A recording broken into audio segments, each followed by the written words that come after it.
मध्य प्रदेश के छतरपुर में बाबा बागेश्वर का दरबार सजा है। बाबा बागेश्वर हिंदू राष्ट्र के लिए महायज्ञ कर रहे हैं। बाबा के भक्तों और संतों का समर्थन भी मिल रहा है, लेकिन दरबार में बाबा के लिए चैलेंज भी बढ़ गया है। अब सबकी नजर बाबा के पर्चों पर रहती है। बाबा किसके बारे में क्या बोलते हैं, क्या भविष्यवाणी करते हैं। आज बाबा के दरबार में इंग्लैंड से एक महिला आई तो क्या हुआ? बाबा ने जो पर्चा निकाला, क्या वो सच निकला? हिंदू राष्ट्र को लेकर बाबा के महायज्ञ में आहुति डालने आज कौन कौन पहुंचे, देखिए बागेश्वर धाम से ये स्पेशल रिपोर्ट।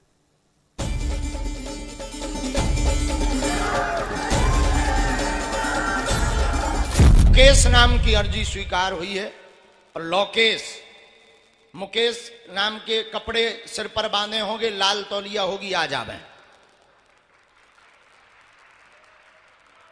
कहां है मुकेश? हो लाल तौलिया है? हाँ है। आ जाओ तुम ही हो तो आ जाओ। तौलिया बांधे रहा नहीं तो। बागेश्वर वाले बाबा धीरेन्द्र शास्त्री का दरबार सजा, अर्जी लगनी शुरू हुई। पंडाल लोगों की भीड़ से खचाखच भरा था। धीरेन्द्र शास्त्री भूत ही नहीं बल्कि भविष्य भी बता रहे थे। यकीन नहीं होता तो खुद सुनिए। मुकेश नाम के शख्स को उसके परिवार पर जो विपत्ति है उसे भी बताया, उसके घर में जो अकाल मृत्यु हुई उसे भी बताया, उसके घर में कौन जन्म लेने वाला है वो भी बताया। मकान तो नसीरपुर में है सर, वो उरई में भी मकान है, वहाँ उरई रहते हैं। घर पे भी माता पिता रहते हैं। पहली बार आए? नहीं, हम 5वीं बार आए। वाह। किसी को अपनी समस्या तो नहीं बताई? नहीं, किसी ने पूछा तो नहीं है? नहीं। पढ़े लिखे हो? जी। कितने तक? 12 तक पढ़े था। वाह, हम हमारे लेवल के हो।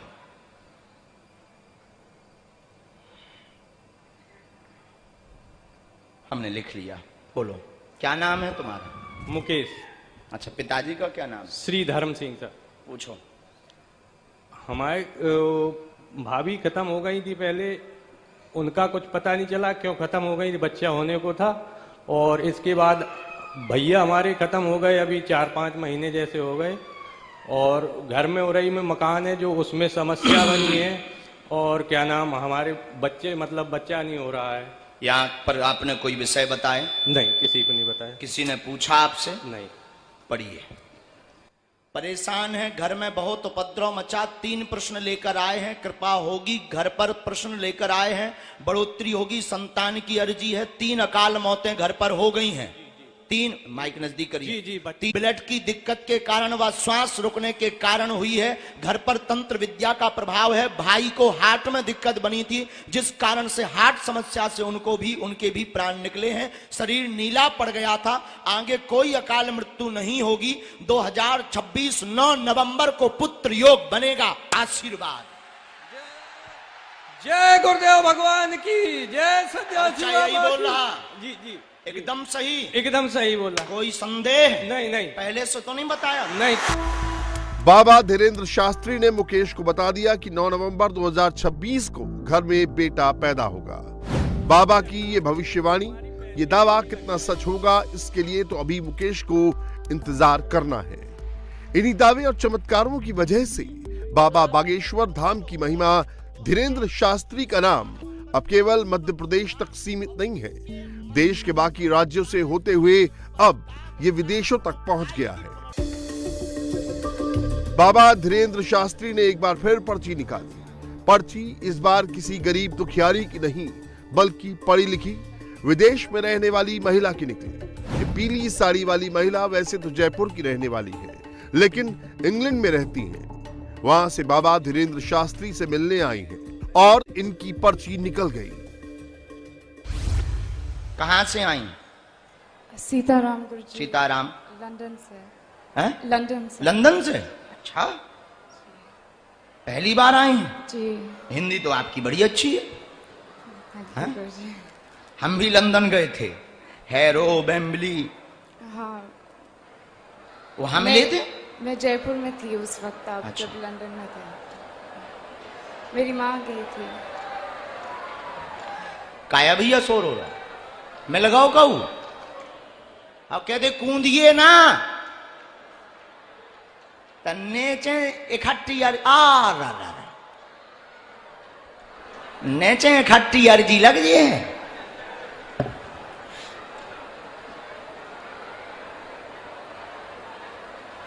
गुरुजी, मुझे सपना आया था कि आप बुलाओगे। हाँ, देखो हमने बुला लिया।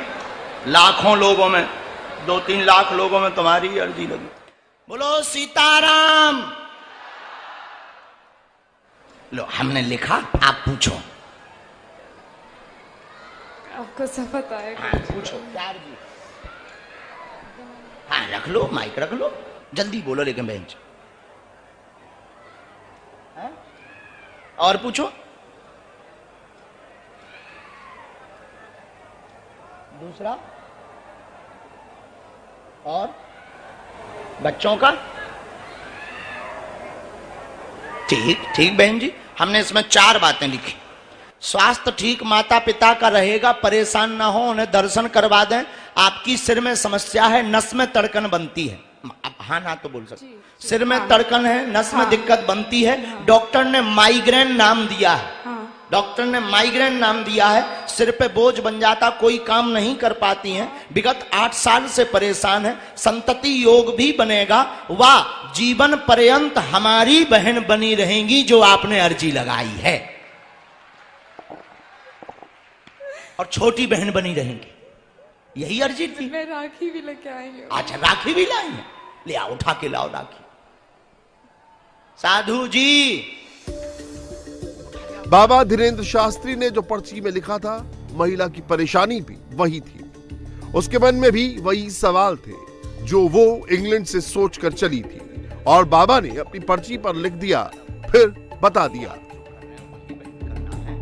इतना ही नहीं, ये महिला धीरेन्द्र शास्त्री को अपना भाई बनाना चाहती थी। इस बात को भी बाबा धीरेन्द्र शास्त्री ने अपने पर्चे पर लिख दिया। फिर महिला की अर्जी पर बाबा धीरेन्द्र शास्त्री ने राखी भी बनवाई और इस महिला को राखी बहन बना लिया, जैसे हर भाई करता है। बाबा धीरेन्द्र शास्त्री ने राखी बंधवाने के बाद दक्षिणा भी दी। ले आओ भाई, कुछ दक्षिणा लाओ, हम तुम्हें दक्षिणा में ये दे देते हैं।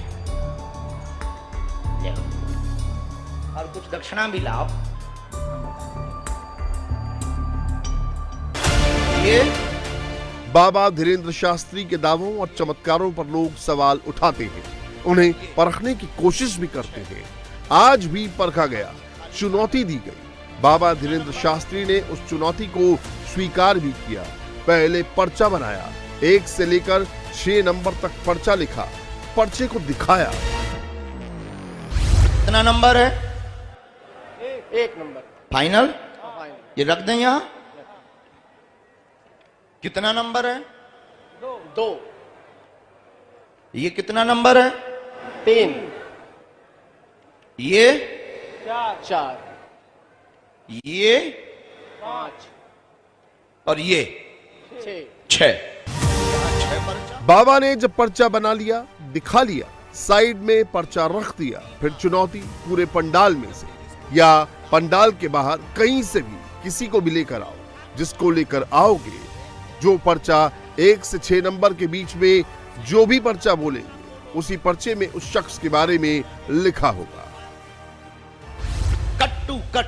अब आप 3-3 लोग लेकर आओ। लगाओ अपनी बुद्धि, अपना तर्क, अपना विवेक। चुनौती के मुताबिक इस लड़की को मंच पर लाया गया। लड़की झारखंड के रांची की रहने वाली थी। ना ये लड़की चुनौती देने वालों को जानती थी, ना ही लड़की को वो लोग जानते थे जो इसको पंडाल से रैंडम ही पिक करके मंच पर लेकर पहुंचे थे। तो दरबार में कितनी बार आ चुकी? पहली बार। फिर असली खेल शुरू हुआ। बाबा धीरेन्द्र शास्त्री ने 1 से 6 नंबर का कोई भी पर्चा पिक करने को कहा। जिन लोगों ने चुनौती दी थी, उन्होंने 4 नंबर का पर्चा सेलेक्ट किया। खुद देखिए, फिर बताते हैं पर्चे में क्या लिखा था। 1 नंबर से 6 नंबर तक के हमारे पास में पर्चा है। इनके लिए कौन सा नंबर निकालें, जो नंबर आप बोलोगे उसी में ये बातें निकलेंगी। 4 नंबर। 4 नंबर? हाँ। 3 निकाल देते हैं। नहीं, 4 रहेगा। नहीं, 3। अब मैंने 4 कहा है तो 4 पर मुझे विश्वास है कि 4 आप कहेंगे तो सही होगा। आप बोलोगे भी वही जो हम चाहेंगे। अच्छा। कितना नंबर? 4 नंबर।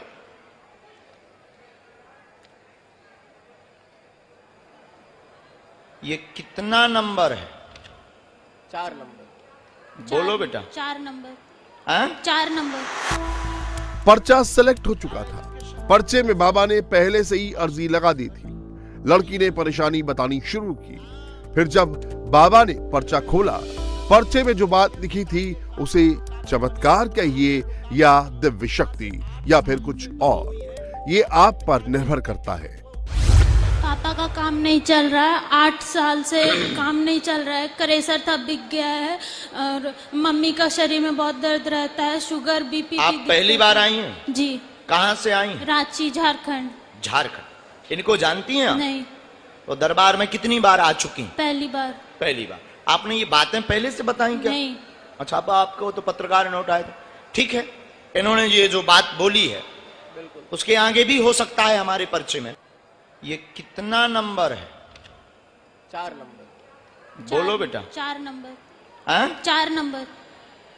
पढ़ी लिखी, क्या एजुकेशन है आप? मास्टर्स कर रही।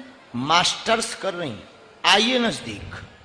राम, घर में धन की उन्नति रुक गई है, पिता के काम में रुकावट बनी, कार में रुकावट तंत्र विद्या से 8 साल से बनी हुई है।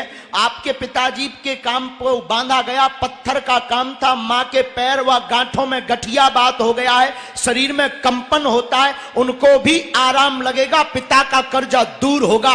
आशीर्वाद। एक तुम्हारा निजी प्रश्न है, 1 मिनट और रुकिए। बाबा धीरेंद्र शास्त्री ने, लड़की ने परेशानी सोची थी, उसके मन में जो सवाल थे उसको पर्ची पर पहले से लिख दिया था। सबसे गौर करने वाली बात यह है कि पर्चा पहले लिखा जा चुका था, फिर लड़की को पंडाल से सेलेक्ट किया गया और बाबा ने जो बताया सब सच। बाबा ने लड़की को कुछ और भी बताया और आशीर्वाद दिया कि सब ठीक होगा। एक बहन की अर्जी पूछो आप। दीदी के बहुत गलत संगति है, बहुत गलत। ऐसा लिखा, नाम क्या है उनका? राधिका। पढ़ो। बहन बड़ी राधिका, जिनको संगत की समस्या है, गलत बहकी हुई हैं, मोबाइल पे दिन रात लगी रहती हैं, जिस कारण से लफड़ा फंसा हुआ, पूरे घर में उपद्रव जिससे जुड़ी वो गलत है, धमकी देता है, पूरे घर को बर्बाद करने की बात कहता है, कट जाएगा, हट जाएगा। आशीर्वाद। बाबा धीरेंद्र शास्त्री के इस दावे, जो कुछ भी वो करते हैं उसे कुछ लोग माइंड रीडिंग कहते हैं तो कुछ लोग ढोंग। उन सभी लोगों को बाबा धीरेंद्र शास्त्री कुछ इस अंदाज में जवाब भी देते हैं, वो भी खुले मंच से, अपने अनुयायियों के सामने, कैमरों के बीच में।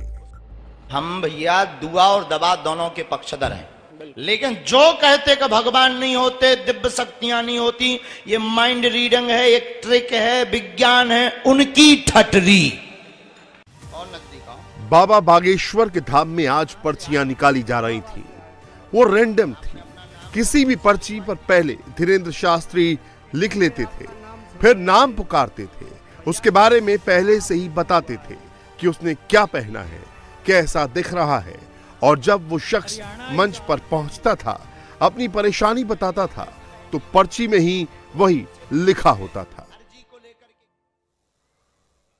इंडिया टीवी हर वक्त हर जगह डाउनलोड करने के लिए सर्च करें India TV news Google play store या ऐप स्टोर पर।